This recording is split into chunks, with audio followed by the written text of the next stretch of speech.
after the lockdown, I decided maybe let's try to go to Kenya and just visit. You know. I visited and met some guys, and I went to Uganda as well. I was like, wow, the scene here is better than Ethiopia. Let me move. And then it was a one-day decision. I moved. I didn't know anybody, and it all started here. Yeah. So, in your life, when did you realize mixed martial arts could become the path to your life and not just a hobby? When I was 17. Yeah. When I moved to Malaysia, I used to live in Saudi, and I moved to Malaysia for studies. And then I got offered to fight for money. Yes.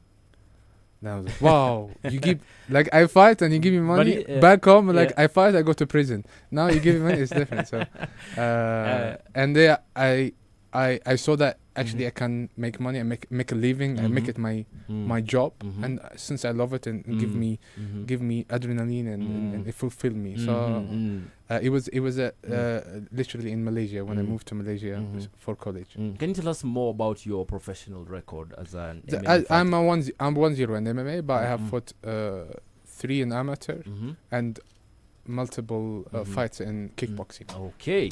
In kickboxing as well. Also in grappling. Oh man, you're quite talented, man. Yeah. So Thanks.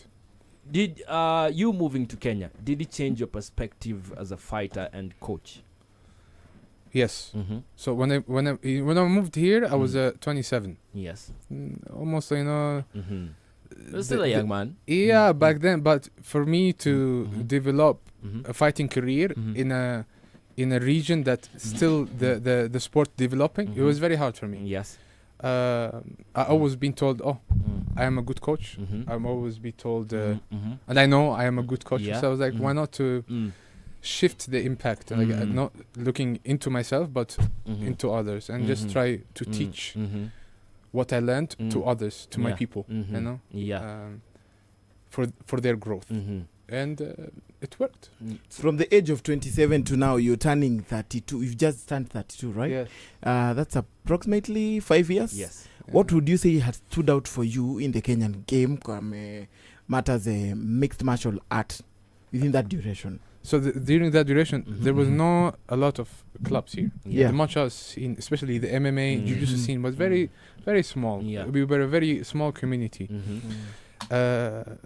I believe the biggest reason for us to come to this point, grow this big, is us being together. Okay. You know, as a community, the Jiu-Jitsu, MMA community, etc. Is that, and also the involvement. Yes. Personally, I was everywhere. Yeah. Sometimes I was not making money. I was just everywhere. Just trying something I love. Trying to be something I love. You know, sport, just give me. I don't know. It just give me joy in life. You know, I rather die like this and rather not doing anything else. You did everything for the love of the game. Love of the game. Without having intention. No, yes, I want to make a living out of it, etc. Exactly. But my intention is like purely to build the sport. And I believe having good intention brings a really solid background. So that's everything. the way. So just tell us about your struggles earlier in your career that people didn't see. My struggles was before I used to blame the people around you, but the family who didn't support me to be a fighter. Yes. Blah, blah, blah, blah. So and it's a fact, but it's not their problem. It's my problem. So I wanted to shift that, and I don't want the next generation, the next fighters, to have the same problem I had. Yes. And that's why I am there for them, to coach them, to support them, not only me, but the people, the community around us, the gym, the whole scene. Just for the fighter to focus and be a fighter, represent, have a good impact on the community, be a good role model, and support their families, etc. You are saying that your family didn't support you earlier in your career, right? Earlier, and to them it was unseen. I don't blame them, because it was like, Omer, you're the only fighter in the whole town. Yes. How are you gonna make it? Like, who are you gonna fight? You know, and so was that in Ethiopia or in Saudi? No, that was in Saudi. You were the only fighter in the whole town. And then I tried to move here and there. I traveled to Jordan for fighting camps. Yes. And then I remember there was an organization called Desert Force. It was on TV. Yes. And they had audition Yes. for fighters. Yes. Yeah, for amateur fighters to be pro. Mm-hmm. So I went to Jordan. Mm-hmm. You know, I tried to convince my mom. Mm-hmm. Everyone agreed. So I went to Jordan, and then my mom knows me as a soft person. My mom never expect me to fight. Yeah. She cannot watch my fight. Ooh. Whenever I tell her I fight, she goes, Omer, you are just like me, soft, and so she doesn't believe that I can fight. Yeah. Then I went there. I did the audition. I won the audition. Yeah. And then I've been asked to come back. Mm-hmm. And then I was like, "Oh, my mom, no, you're not going back. You're not going back to Jordan. You're not going back to Jordan." And they saw that I actually did it, you know. And but yeah, it was interesting. When you know, when it comes to your mom love you, don't want you to get hurt. Yeah. So does she still watch your fights? No, she doesn't watch my fight. She just hear the results. She doesn't even want to watch it. You're just like the results. I guess that's the thing. That's the thing with mothers, because our previous guest has also told us that his mom doesn't like watching him fight. Yes. Yeah. Yes. So mothers really care about us and they don't like seeing us hurting other people or getting hurt. Yeah, getting hurt. I don't think. Also hurting other people. Because I remember in a fight, I elbowed someone and then I cut him. Cut him open. I cut him open and then I cried after the fight. Why? But I didn't cry because I cut him. I cried because of the joy of the win. Yeah. Wow. But my mom thought I was crying because I hurt him. He's like, "Why? You say you're beating people and then you cry for them?" It's a dynamic with mothers, I think, everywhere. Yeah. I wanted to join the military myself. And the mom was like, "Oh, no. You can do better than this. Military, really? Do you know what those people go through by the time they get out of that camp? They are total animals." I told her, that's what I want. Yes. And make sure that no one can touch you when I'm around. Yeah. So, Omar. Yes, bro. What were your biggest influences in mixed martial arts or Brazilian Jiu-Jitsu? Before joining, or what made you start get an interest in this sport? I always loved to be a leader. You know, to sometimes even I fake it to be a leader then until I become a real leader. Yeah. So I always like to impact the people around me, to do the things I do. Yes. The good things I do. And that's what influenced me. The joy of it, the sport, how it changed me as a person. Yeah. How it is my safe haven, safe space that I can. Sometimes I sleep at the gym. You know, sometimes. Ooh, you sleep at the gym. I do sleep camps inside the gym. Okay. So it's a really like a special space for me. Yeah, because I have seen you guys on social media doing the training and doing everything. Yes. You guys seem to have a lot of fun. Yes, as long as we have the energy to do it, I can do it non-stop. All day, every day. All day, every day. Taking you back a little bit, Jemal, maybe you would speak about your name. Because as we were preparing the poster, I noticed something very different. Your name is Omer, right? Yeah. Omer Jemal, not Omar. We are used to Omar. It is Omar. Yeah. But sometimes Ethiopians, I don't know, the immigration there, but when they put your name, they just guess your name and they put the so it's just but it's Omar. So in Swahili, it's Omari. You know? Omari, yeah. Exactly. That's Do you speak the language though? I don't. I just speak Arabic. Okay. Now, back to the sport. I've noticed that there is a lot of focus, and maybe Tom will share the same insights. There's a lot of focus on the young blood, growing the skill in kids, teenagers mostly, I would say. Yeah. What drives this, and why are you guys aiming to get with this? Yeah, because you know, you're teaching a teen or teaching a kid. You're like paving on a stone. You're like tattooing the brain, you know. It never goes out of their brain. You know, when you're adult, we are in a mess. We have a lot of stress, responsibility. When you're young, your brain is clean. And that's why when you learn things from young age, it sticks in your mind as you notice. Yes. So and that's we have in Africa, in Kenya, in East Africa, we have a lot of struggles. Yes. We have a lot of struggle, a lot of poverty. People want to breakthrough. Yes. So kids want to break through. So a lot of hungry people, fire. They have the fire in them, and that's why we look forward sometimes when we try to have an impact on teen and kids. And you guys are doing a commendable job, especially in trying to take these young men out of the streets and just out there and bringing them into the MMA world, into the Jiu-Jitsu, into the BJJ world, and trying to make them have a better life. Definitely. Now, on your fighting career and experience, how would you describe your fighting style today versus when you started? When I started, I was a more of a striker. Mm-hmm. Today, I'm a grappler, as I'm known of. But I learn a lot. Mm-hmm. I put a lot of work in also studying, learning, training, even as a coach at the moment. I was a striker. Now I'm more of a grappler. So you don't elbow guys anymore in the octagon? Well, if they allow me, but no, I don't fight in MMA anymore. Okay. But maybe, who knows, I have a comeback for retirement or something. Okay. But no, but I grapple, I wrestle people. At the gym, I train. I train both striking and grappling to help my students, my athletes, my partners. You said that you trained in Malaysia, right? Yes. So what lessons from your international training have shaped your career the most? I think is like exposure. Yes. Because Malaysia had a lot of really good fighters.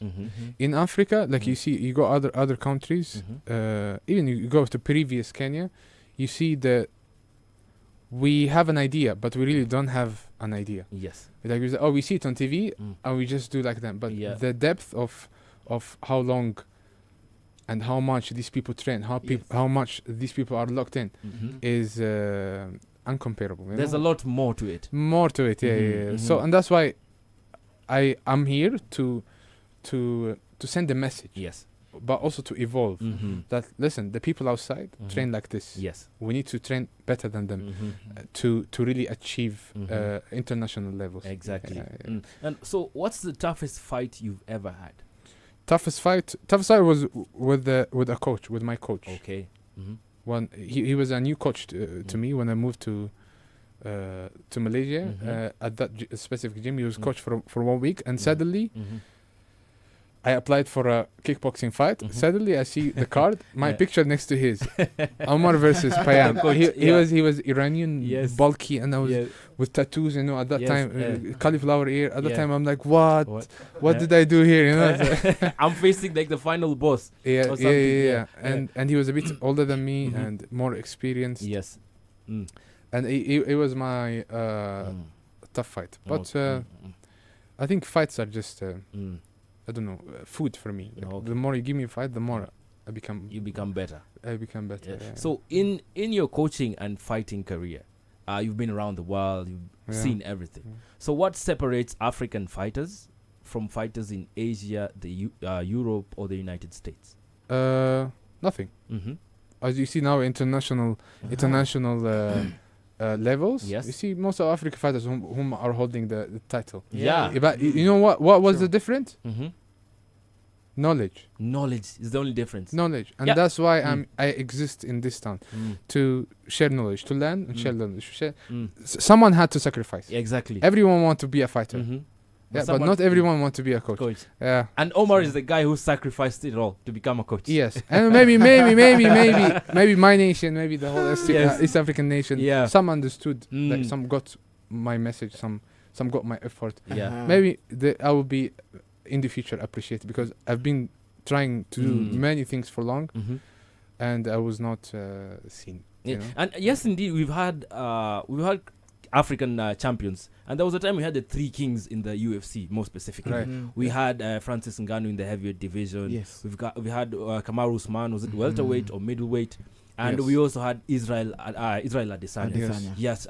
Two was Nigerians and one Cameroonian. Yes. So I guess the only difference between us and the rest of the world is just knowledge, like you said. Knowledge. Yes. Now, do you still plan to compete, or are you in grappling? Until I don't have hands anymore or something. But I compete until I'm in grappling. I can't anymore. In grappling alone. Yes. Because I cannot. My brain is not. I fight since I was young.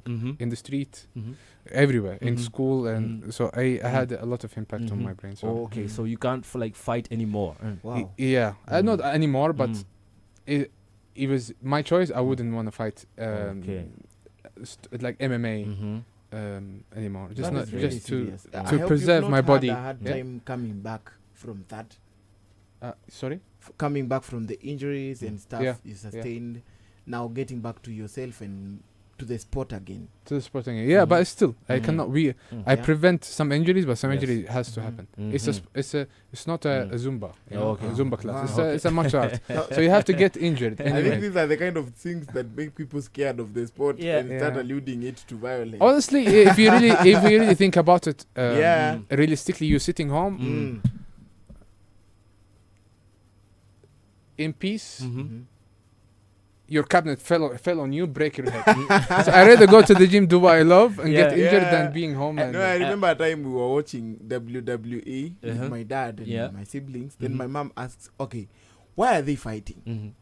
Why are they fighting? What value is going to add to them or to us?" And you guys are shamelessly very seriously seated there. My brother is trying to tell her, "No, mom, hold on just a little bit. Let us continue." She's telling us we tune to another channel. She wants to watch news. She doesn't want to see people can't fighting. relate. That's the thing with mothers. They just see these kind of things as unnecessary. Not even violence. mothers alone, but to so many people who don't understand the aspect of the sport when it comes to combat sports and maybe how it could influence people in the society and grow, jail people, keep us moving forward as one. So, Omar, what defines your coaching philosophy at Nairobi Jiu-Jitsu Academy? I think I'm known more of the strict, serious when it comes to teaching fighters. Teaching fighters. Some they wonder why, but I believe I have seen whatever was outside, and I want to give you the best out of it. So, also, for me to teach through emotions. I don't teach through physique, but through your emotion. By that you will understand. So you are more or less the serious coach in the academy. To the fighters. I was a serious coach, but because outside people also think I'm serious. Yes. So, Nicolette, my co-host, and I have agreed that we should come and visit the gym one day, the Nairobi Jiu-Jitsu Academy. So nice. I wanted to ask you a question. Can I come in pink shorts? Pink shorts? Yes. I wear pink shirts. So I don't mind shorts, not shirts. Pink is my favorite. Oh wow. Color, my favorite color in a room. Now we have even in my bedroom. Pink is my favorite. Joe has a colleague on that. Yeah, because I thought that MMA and Jiu-Jitsu coaches have a problem with pink shorts because I saw a video of Habib. Telling guys not to come to the gym with pink shorts. So I thought that's a general thing with all you coaches. No, not with me because I can relate to pink. Pink people. And if you're just tuning into SportyFM, we are on air with our guest from Nairobi Jiu-Jitsu Academy. He's a coach there. His name is Omer. He said the pronunciation is Omar, but it's written as Omer Jemal. Live here on SportyFM, we're discussing matters mixed martial arts. And we're live on Facebook and YouTube as well. You can catch us there. And our frequencies, as you can see, Nairobi 105.0, 107.3, Mombasa 103.9, Nakuru, and 106.6, Kisumu. You catch us live, one-on-one. We continue, Louis. So, Omar, what's the biggest mistake that amateur fighters make in training? In training? Yes. I don't think I wouldn't say call it mistake, but like they show patterns. Okay. Of for example, not show up in training. Sometimes they also consider amateur as an amateur. Yes. The name of it as it's not very serious. As a slander. Or it's not every, but it should be taken serious if you want to be the best. So I think more of the not showing up. Not listening. So I believe it's not all in training, but also what you do home, your lifestyle, etc. The discipline and everything. Yes. So when training fighters, what do you look for in a future champion? In a future champion? Yes. This is a very interesting question. Yes. But you might also be surprised. You see a lot of talented people, but also you see people with genes, right? And you always think, wow, these guys can be a good fighters. But to me, honestly, that's the last thing I care about.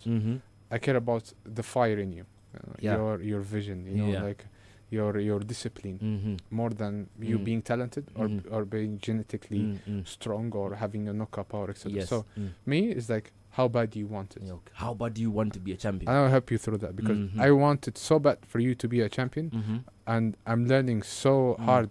I'm learning so much to share the knowledge to you, and I exist in the training space more than you. By that, if you don't want it so bad, then you don't deserve to. You don't deserve to be here. To be here. So you don't fit my standard. Do you tell your fighters that? Yes. Wow. I tell them that. Yeah, Omar is definitely a street coach, man. I don't know. I don't know how. If They I would only survive. know. They only know. So most of my, not most, but some of my fighters know why am I this until they get into the cage. They'll be like, "Oh, thank God, he was like that. Oh, thank God, he taught us this. Thank God." But yeah. Sometimes you just need to do what you need to do. But I'm also learning. I learn from them. I learn from other people and from the experience. So I'm also learning. I'm 32. If I would be like the best coach in the world by 40, I'm happy. Yeah, it should be. Now, you've told us quite a bit about discipline. Yes. So do you also promote creativity in your fighters? Yes. I believe everyone is unique, and everyone has unique skills, character, personality. Yes. So every one of my fighters, amateur or pro, they have something special about them. We try to push that through also, to embrace it, because that can be used and I don't know, that can be their breakthrough. Okay, and you interestingly, you also teach jiu-jitsu classes to children. Yes. Right? Yes. So how is coaching kids different from coaching professional it's fighters? It's completely different. When you teach kids, you have you're teaching very sensitive thing. Yeah. Sensitive creature, small sensitive creature. And you have to have a mercy, they're kids. Just for listeners, listenership purposes, we have a kid in studio. Yeah. And trust you me, Lou, you can't stand a punch from that guy. I don't know. I can bet. Yeah. So Omar, tell us about coaching kids. Coaching kids, to me, is like a fuel. They fuel me, and then I go use it on the fighters. So they give me joy. But also they give me they teach me how to be patient. In the future, if I have kids also, so I'm learning how to be calm. But yeah, it's I learned much else since I was a kid. There were mistakes that my no, I wouldn't say mistakes, but pattern that my previous coach didn't teach me. Now I want to teach it to them. Okay. So I'm learning a lot also through teaching. Are you as strict when coaching these kids? No, I'm not very, and that's normally in general I am, but they give me they embrace my feminine side, of coaching. Of coaching, yeah. Because you have to be soft and you have to be like a dad, patient. You also control your emotion, because most of my day I'm serious and strict when it comes to teaching fighters. Now how I'm gonna flip my personality to be. And that's it's hard. And do you guys at the academy have a certain age bracket where kids should join the jiu-jitsu classes? It's not should, but we have three groups, four kids groups from some kids join from 4 years old, 4 to 6. Now we have under 10, and then we have under 13. So I don't think there is an age. I mean, unless they have other issues. From 4 years old, they are always welcome. They always find a really good, fun environment, good space for them and their parents also at the gym to join. And what are the values that you prioritize in these classes for the children? Most of all, it's like discipline. One. Second, self-defense. That's what most of I believe most of and can relate to that. Most of mental health issues in the world comes from bullies when you were in school. Or in the street. I used to get bullied quite a lot when I was a child. I wish you guys were around then. Blame on your height. Blame on your height. Man, I'm not a short guy. I was just a small. Blame on your height. I was just a slender kid. But I got bullied a lot in primary school. So it's a common thing, but it's really had a lot of bad impact on a human nature or their brains, especially as kids when you're confident. And that's why we teach confidence, discipline, self-defense. Also, it's fun. Sure. Jemal, kids like having fun and enjoying their environment. And this is combat sport. It could get so serious and they feel like there's the fury more than feeling the importance of the sport. How do you balance enjoying and training so that at least you capture their attention, full time? Yeah, it really depends. First of all, through experience. Our coaches are very experienced.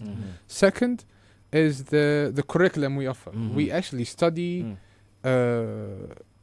learn.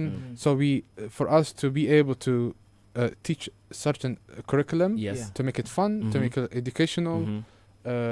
At the same time, like they have fun, they gain confidence, they learn how to defend themselves, etc. So more of the depth of it, how we actually prep for that, for those lessons, etc. Now jumping to Anza MMA 007, you've been working on a lot of fighters. Yes. What has been our focus on the training for looking forward to Thursday? Honestly, so as you noticed, it's 007. Yes. So we had 7 events. Most of my fighters fought on those 7 events. Okay. And fighting for us is like more of a station for us to go back and do the homework. Even if they won, most of them won. Actually, most of my fighters won on those events. In all of the 7th. So 6. Sorry. It's for us to do the homework to see what we lacking here. What the fighters lack. So, okay, today you didn't do what we taught you that time. This time we need to work on that. Oh, today you did this mistake. We need to work on that now for next. You were good here. You were not good there. So more of an analyze and study, but also to sharpen their secret weapons as well. Now, before we delve deeply into your fighters, I still have one more question regarding the kids. Do you think Africa and Kenya in particular can produce world champions through this development, through the development systems that you have for the kids? Definitely. I don't think at our gym at Nairobi Jiu-Jitsu we are not lacking anything. It's for you to bring your kids. Are you guys now training them for just self-defense, or are you guys training them for depends future on champions? So we have a hobbyist. We also have competition kids classes. Right. So it depends on their needs. Some kids just come for fun to gain, as I told you, the confidence, self-defense. Have fun to use. Connect with the community, with the other kids. Get to know. Some people want to do that, also want to compete, and we help them to go through this. We are here and there. In most school games we see judo and karate featured quite often. Do you feel like it's high time jiu-jitsu, I mean martial art and boxing also got incorporated in the same? Maybe there are some countries who do that, but MMA I don't think we have that in Kenya, right? Mixed arts, mixed martial arts, especially Brazilian jiu-jitsu, became one of the biggest sports that developed lately. Boxing, judo, it's a very sportive, very good sport also. I mean that you can also teach your kids, but I think in a faster way, in a more fun way, these are the most grown sport in the world at the moment. So and that's why you actually focused on that. And they are not new sports. It took the MMA community a lot of time to develop it, and now it became boom. Right. So there was a lot behind it, and it takes us also a lot of time for us to learn the knowledge and also to share it, to bring it to Africa. It took us a lot to bring it to Africa as well. Now getting our attention back to where I was about Thursday, you train fighters belonging to different fight classes. Right. How do you balance that? How do you manage fight classes in what means, like weight category, for example? Weight categories. Sure. I train them together. When it comes to fight, I train them together, but the pair up is very important. I cannot pair you with the heavyweight if you are a flyweight. It's unrealistic. Even in your fight, you will not fight a heavyweight. So the pair up. We are just like pairing Louis with me. Exactly. Knowing very well that I'm going to dismantle. How much do you weigh, Sam? 120. Capping, he doesn't even know how much he weighs. Look at this. I'm around 66. 66. I'm 75 kilograms. Are we in the same weight class? With me? With him? No. You're on the same weight class. He's 76? 66. And you? 75. No, you're like 10 kilograms 10 kilo difference. Yes. But you can cut. I can, So am I in middleweight? Where am I? A lot of at the moment, 75. You're welter. You can fight at 77, yes. Yeah. Welterweight. But you have to cut. You have to cut because 77 people they're jacked. They are jacked. Yeah, So I need to go to the gym. To go lower. Yeah, I do. So now I have a number of fighters here, of your fighters. So I'm going to ask you questions on each of your fighters, and you're going to have to tell me something about them. Okay. Now, our first fighter, Osama Ali Abad. I actually got to see him in November during the Anza MMA. I think that was the first one. Yeah. He actually won through submission. Yeah. What makes him... Submission or TKO? TKO. Oh, TKO. Was it really a TKO? I'm not sure. TKO. Well, yeah, in the first minute, 1 minute TKO. Yeah. So what makes him so special compared to other fighters? Yeah. I would say... Okay, let's play this game. We say a word or 2 words about each. About each athlete. So you tell me name and tell you words. words. Okay, that would be good. Because the questions seem to be very difficult. Osama Ali Abad. Smart. Hassan Waso Mohammed. He's a good friend. He has been here before. Intelligent. He's from Uganda. He's from Uganda, right? Hassan, So F2, huh? So this is Hassan. So Waso. Osama, smart. Hassan. Talented. Samuel. Hassan Waswa, intelligent, hard worker. Okay. Samuel Lorian. Smart. Emotional. Yes. Let's go back to that emotional. Emotion is not in a bad way. It's good. I'm emotional. I am emotional. I'm the biggest. So I'm here because I'm emotional. Yeah. He's emotional. Okay. So that's on the positive side. On positive. Yeah. Okay. Jared Otieno. Talented.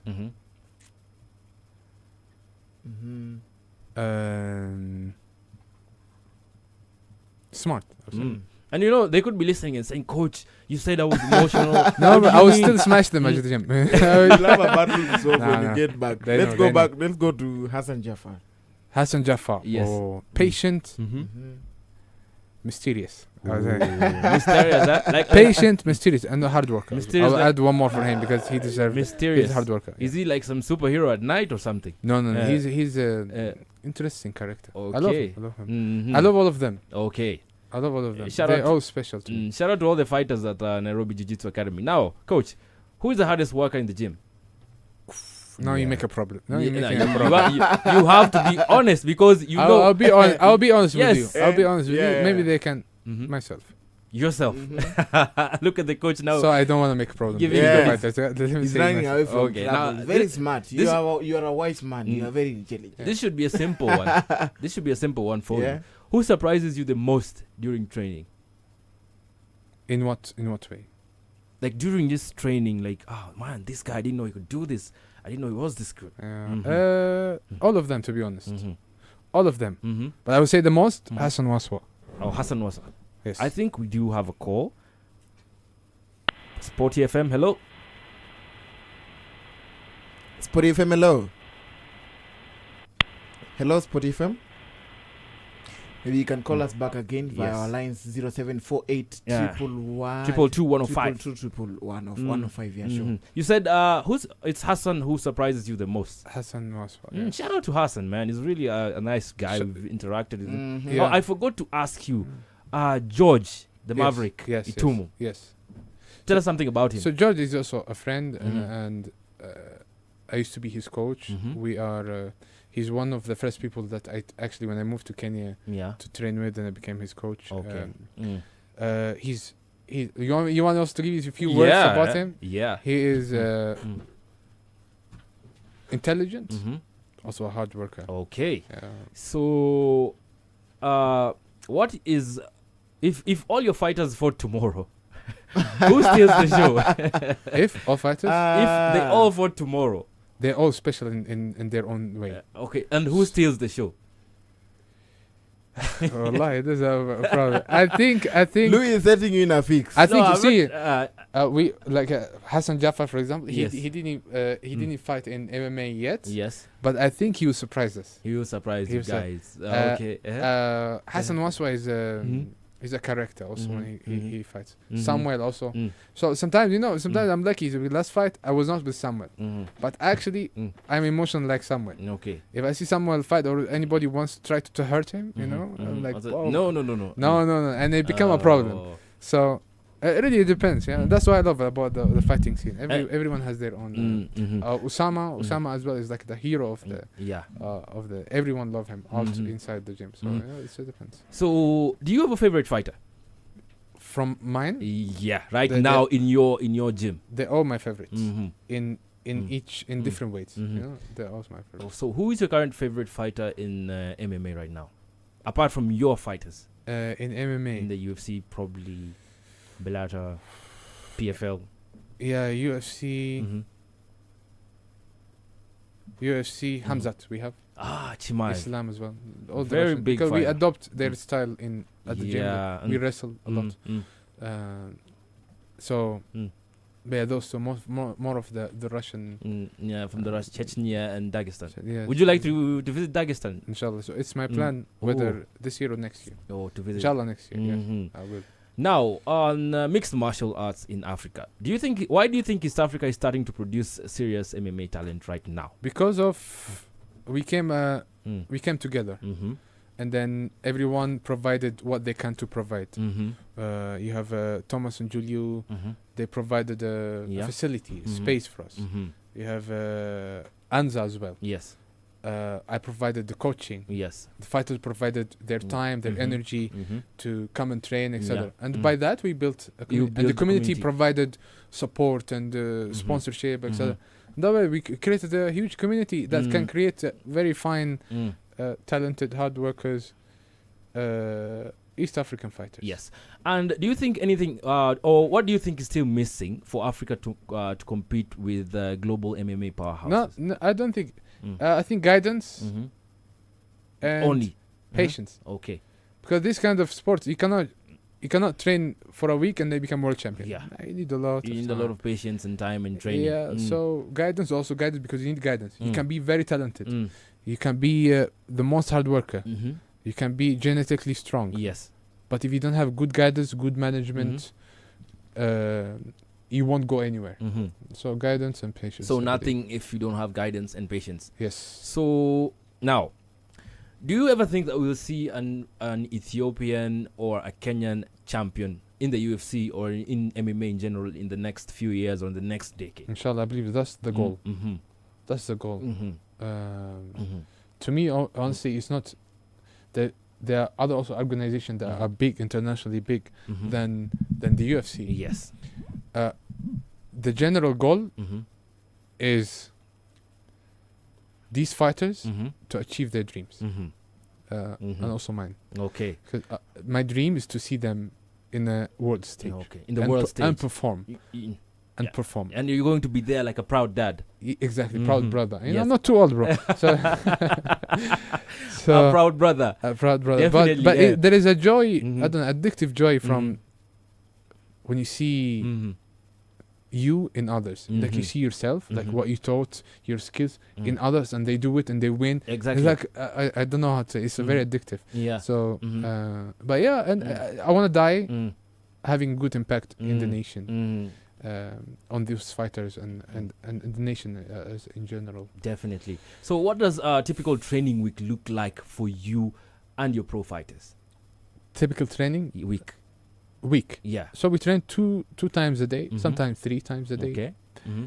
And end of the week, we call it the result time. We spar, we fight to see if what we did worked, it didn't work, etc.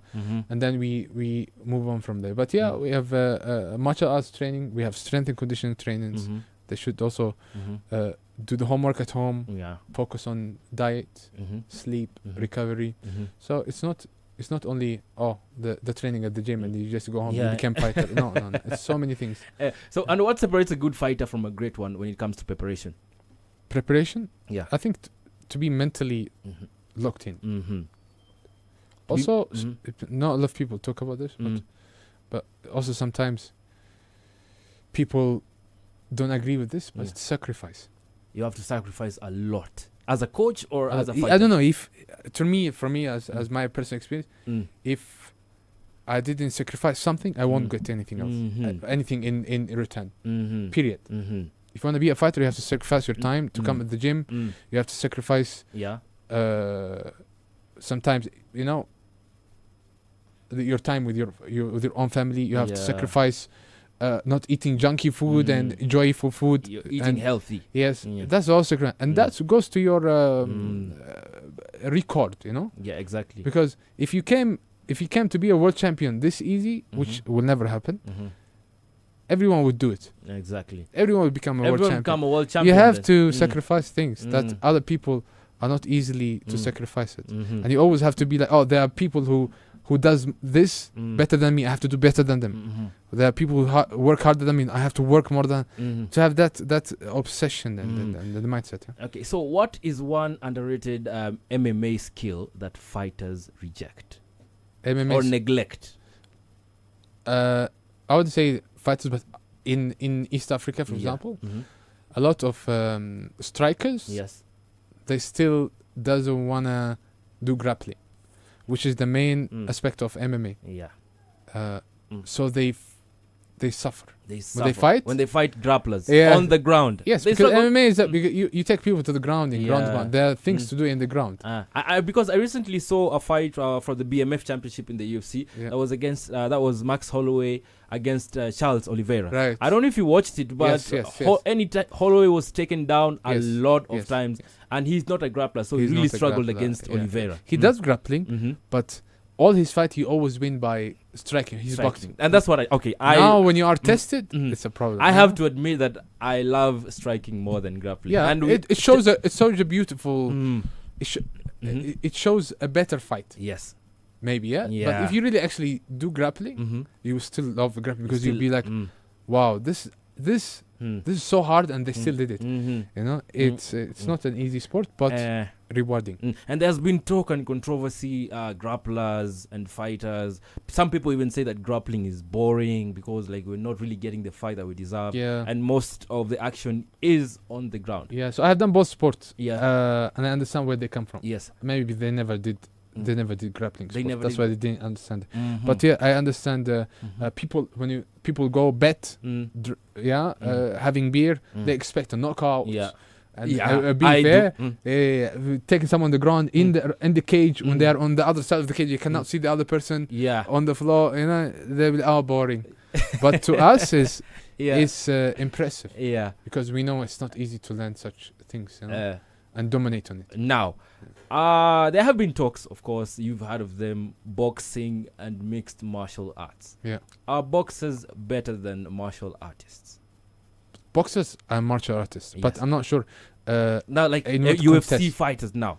Boxing and the UFC, because there's a very big difference. Okay. If you take a boxer in MMA or a UFC, the boxer will get smashed most of the time. Exactly. Because the fight will go to the ground, in a way, maybe 20% the boxer can have a knockout lucky punch and then knock out the person, but most of the time they go to the floor. So it's a different sport. I know I also taught a lot of boxer. I've been a coach for even the number one boxer, Okwiri. I'm not sure if Rayton Okwiri. Yes, I've been his coach for also in boxing. Yes, in boxing. That's interesting. Yes. So they're different, but there are also a lot of furious boxers. In Kenya and East Africa, even in Ethiopia, my town. Do you believe that the fighters in the UFC, because it's the current topic that is ongoing, the current fighters in the UFC feel like they deserve to be paid more, or at least similar to what the boxers are being offered? Do you believe in those sentiments that they are sharing? Honestly, I don't know. There are many things behind it, but I believe people in the UFC they get paid well. I believe they get paid well. And I believe it's not a salary. When you fight, it's not a salary. You know, when you get paid, you get paid per fight, and then the rest is on you. You have to be, even as a fighter, you have to have a good management to manage. If you start getting paid very well, to have good management to manage your income, and then invest it, etc. Run it for you. Also, you have to be a good businessman as a fighter, so you can make money not only through fighting, but through what's related to it, sponsors and promotions, modeling, whatever you want to call it, you know, or creating your own brands, etc. So, I believe they get paid well, but I'm not in their place to actually judge. But I believe the boxers, especially those recent celebrity boxers. Yeah, they make a lot of money, but Of because course. they bring attention. Yeah. And attention is people. People are money. money. So yeah, It's a money grab and it's working. it's Yeah. and it's working. Yes. Yeah, so Yeah. Yeah. So now on the recent exhibition crossover fights, we've got kickboxer Rico Verhoeven going to fight against Alexander Usyk, and we've Yes. also seen MMA and UFC fighters like Ngannou fighting boxers like Tyson Fury. right. What are your thoughts on this? Is it like trying to merge and build unity among these two different sports, Yeah, or are they just watering it's it money. down and destroying it?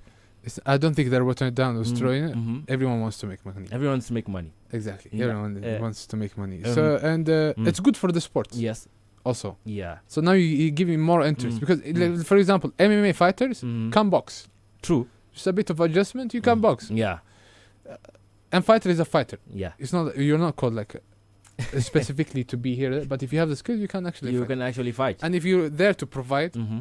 you have family, you have to Mhm. provide, and you Mhm. make a living. Why not? Mhm. Fighter is a Mhm. fighter Yeah, at the end of the day. Uh-huh. But yeah, so they're all there to make money. Everyone wants to make money and be happy. And we will be a part of that one day. One soon. day. So, what kind of legacy do you want to leave in African MMA as a coach? And now, as a coach, Mm-hmm. I had a good impact on people, Mm-hmm. and they had a good impact on helping their families and others, and just to pass it forward. Mm-hmm.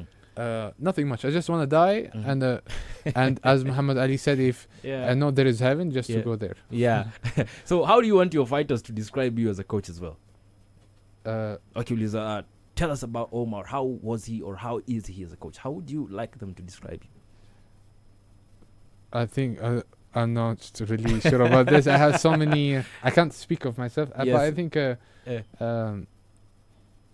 I never give up. Mm-hmm. You know. Yeah. That's why. But I also put the work. Yeah. You know. Put the work in.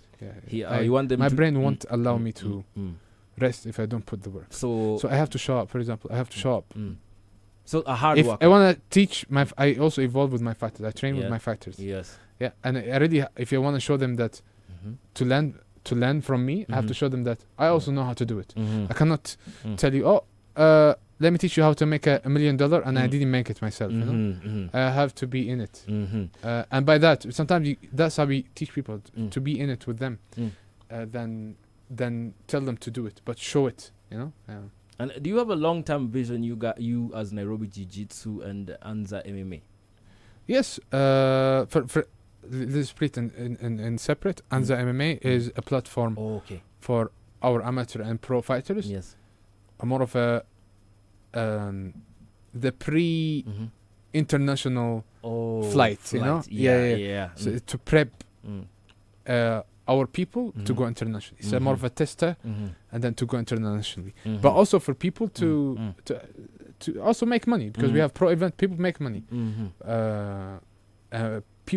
People got to know. They recently got to know Anza, so they started showing up at the gym. Yes. Because now we have platform. True. We can achieve our dreams. Because before it was like, okay, I want to go to the UFC, but how?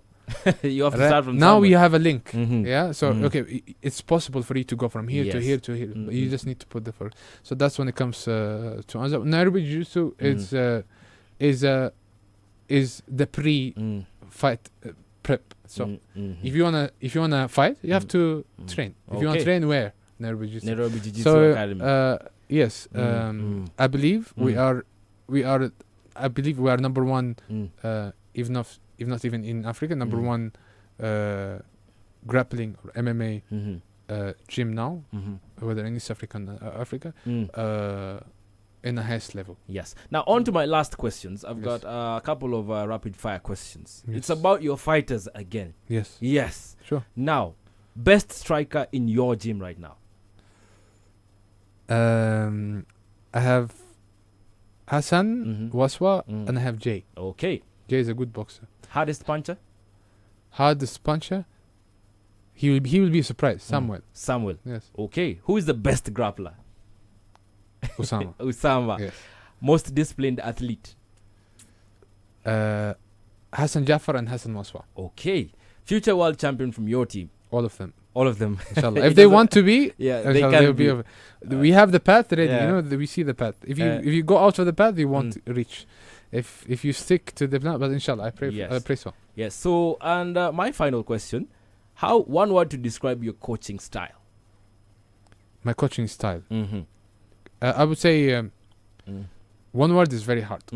I do creative, serious, educational,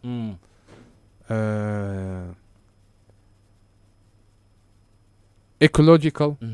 Yeah, so it's many types I use. It really depends on where we at on the where moment. you are. Yeah, Yes, yeah. indeed. Now, thank you so much, Omar. That has been all for this segment of UFC. Thank you very and much for MMA. having me. Yeah. So for the listeners, that was Omer Jemal, a renowned Ethiopian martial artist and coach residing in Kenya, and a coach at Nairobi Jiu-Jitsu Academy. So he teaches professional MMA as well as jiu-jitsu classes, and playing a key role in developing athletes across all levels. Please, I just want to shout out to all the Musha around the world.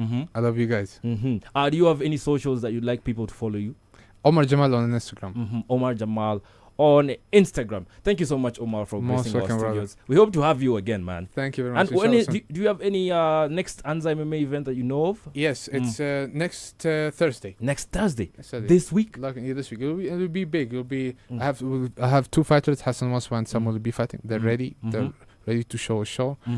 And other also interesting fights. So please show up. Location Alchemist in Westlands. Oh, it's the fight night. The fight night. Where can guys access the tickets? Online, but also at the gate. Yes. Okay, so there you have it. This Thursday, Anza MMA Fight Night. Waso Hassan Mohammed, that's my guy, will be participating.